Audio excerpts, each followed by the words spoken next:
Hi friends, நம்ம விஜய் மல்லி ஸ்டோரியில் வந்து பார்த்தீங்கன்னா இப்போ ரொம்ப நெருக்கமான கட்டத்தை நோக்கி வந்து கதை நகர்ந்துட்டு இருக்கு. முதலே வந்து பார்த்தீங்கன்னா தானே ஒரே ஒரு ஆளாக வந்துட்டு மல்லி ரொம்பவே போராடினாங்க அப்படின்னு சொல்லலாம். ஆனால் பக்கத்துணையாக நின்னது அப்படின்னா கடவுள் அப்படி தான் சொல்லணும். ஸோ மனுஷங்களை யாரும் நம்பாத, கடவுளை மட்டும் நம்புன்னு கடவுள் வந்து அவ்வளோ தூரம் சொல்லியும் அவங்க வந்து மனுஷங்களை நம்பினால தான் இப்போ இந்த விஷயங்கள் எல்லாமே நடந்து முடிஞ்சிருக்கு. இருந்தாலும் வந்து பார்த்தீங்கன்னா 3 ஆட்கள் கிடையாது, 4 ஆட்களாக வந்து ஜெயிப்பாங்க அப்படின்னு தான் எதிர்பார்க்கப்படுது. என்னடா 4 ஆட்கள் அப்படின்னு நீங்க சொல்றீங்க அப்படின்னு பாத்தீங்கன்னா, இப்போ ஒண்ணு வந்து மல்லி அண்ட் தென் இன்னொன்னு வந்து பாத்தீங்கன்னா அன்னபூர்ணி அம்மா, 3வது வந்து அரவிந்த், அந்த 4வது வந்து பாத்தீங்கன்னா கண்டிப்பா கடவுளோட கருணை அண்ட் தென் வந்து அவங்களோட அருள் கண்டிப்பா வந்து மல்லிக்கு கிடைக்கும். அது இருக்கிறதுனால தான் வந்து கடவுள் ரூபத்துல அவர் வந்து அந்த வயசானவர் மல்லி கிட்ட பேசினாரு. ஸோ அதனால கடவுளே இவங்க பக்கம் இருக்கு அப்படிங்கும் போது கண்டிப்பா விஜய் வந்து வெளியில வர்றது எந்த ஒரு சின்ன டவுட்டு கூட கிடையாது.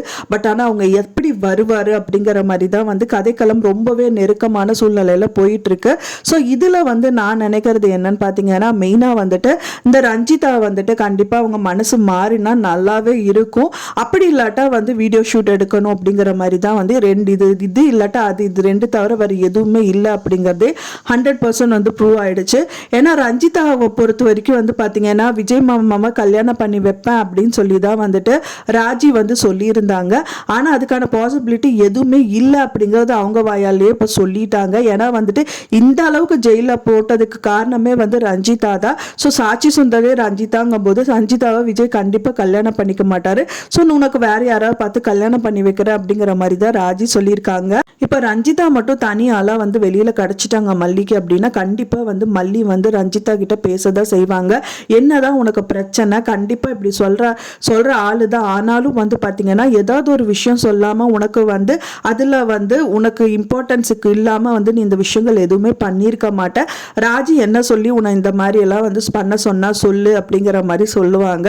ஸோ ரஞ்சிதாவும் வந்து பாத்தீங்கன்னா இந்த மாதிரி விஜய் மாமா வந்து கல்யாணம் பண்ணிக்கிறேன்னு சொல்லி தான் சொல்லியிருக்காங்க அப்படின்னா லூசா நீயே, இந்த முதல்ல இருந்தே அவர் வந்து உங்களை ஹர்ட் பண்ணிட்டு இருந்தாரு. ஸோ அப்படியே சார் நானே ஒதுங்கி போய் நீ கல்யாணம் பண்ணிக்கிட்டோம் அப்படின்னு போனா கூட இப்ப இருக்கிற சூழ்நிலையில வந்து நீயே வந்து விஜய் மாமா தான் இந்த மாதிரி பண்ணாருன்னு சொன்னதுக்கு அப்புறம் அவர் எப்படி கல்யாணம் பண்ணிப்பாரு?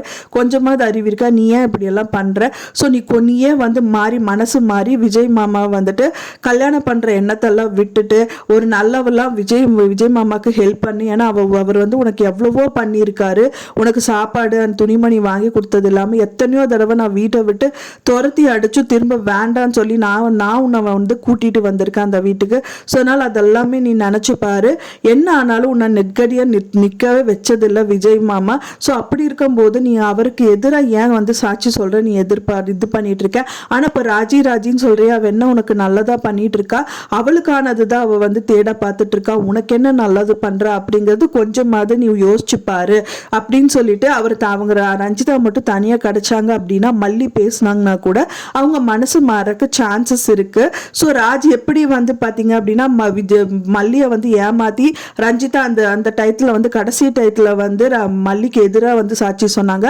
ஸோ அதே மாதிரி ராஜி ஏமாத்தி ரஞ்சிதா வந்து மல்லிக்கு சாட்சி சொன்னா ரொம்பவே நல்லா இருக்கும் அப்படின்னு தான் எதிர்பார்க்கப்படுது. ஒன்ஸ் இப்படி மட்டும் நடந்துருச்சு அப்படின்னா வந்துட்டு கண்டிப்பா விஜய் வந்துட்டு அங்கிருந்து வெளியில் வந்துடுவாரு. இன்னொன்னு வந்து ராஜிக்கு வந்து துணையான ஆளே வந்து ரஞ்சிதா தான். ஸோ அவங்களோட ஆட்டம் வந்து டோட்டலா அடங்கிரும் அப்படின்னே சொல்லலாம். ஸோ விஜயோட சொத்து வாங்கினது எல்லாமே வந்து ரஞ்சிதாக்கு சரியும். ஸோ அதனால வந்து ரஞ்சிதா மட்டும் வந்து அப்ரூவல் ஆயிட்டாங்க அப்படின்னா வந்துட்டு இந்த கேஸ் ஒன்றும் இல்லாமல் ஆயிடும் அப்படின்னு தான் எதிர்பார்க்கப்படுது. ஸோ எப்படி நடந்தால் நல்லாயிருக்கும் நீங்கள் எதிர்பார்க்குறீங்க அப்படின்னு சொல்லிட்டு உங்களோட கருத்துக்களை மறக்காமல் எனக்கு கமெண்ட்ல ஷேர் பண்ணுங்கள். நான் சொன்ன இந்த தகவல் உங்களுக்கு பிடிச்சிருந்த ஃப்ரெண்ட்ஸ் மறக்காமல் லைக் பண்ணுங்கள், ஷேர் பண்ணுங்கள், கமெண்ட் பண்ணுங்கள், சப்ஸ்கிரைப் பண்ணுங்கள். மேலும் இன்னொரு மல்லி சீரியல் அப்டேட்டோட நெக்ஸ்ட் மீட் பண்ணுறேன். தேங்க்ஸ் ஃபார் வாட்சிங் மை வீடியோ ஃப்ரெண்ட்ஸ். நெக்ஸ்ட் வீடியோவில் பார்க்கலாம்.